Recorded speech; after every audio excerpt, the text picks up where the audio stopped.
har doim suyuqligini ovqatdan oldin iste'mol qilish kerak. Agarda siz ovqatdan keyin iste'mol qiladigan bo'lsangiz, bilingki, sizda ertaga surunkali ich qotish kasalligi paydo bo'ladi. Nega? Ovqat yeganingizdan keyin oshqozonga tushadi. Shunda o't kislota ishlab chiqarishni boshlaydi. Kislota ishlab chiqargandan keyin siz ovqatdan keyin suv iste'mol qildingizmi? Kislotaning asosiy vazifasi yegan ovqatingizni bo'tqaga aylantirish. Iste'mol qilgan suvingiz nima qiladi? Kislotani yuvib ketadi. Yuvganning evaziga ovqatingiz bo'tqaga aylanmasdan achishni boshlaydi. O'shaning uchun ko'pchilikda kekirish, dam bo'lish, diskomfort, oshqozonda og'irlik hissi paydo bo'ladi va bo'tqaga aylanmasdan ichakka o'tib ketadi. Ichakka o'tgandan keyin ichakda qotish paydo bo'ladi.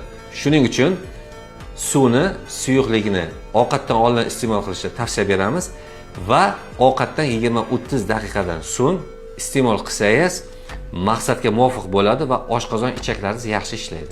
Kasalliklardan tabiiy yo'l orqali xalos bo'lishni xohlasangiz, sahifamizga obuna bo'lib qo'ying.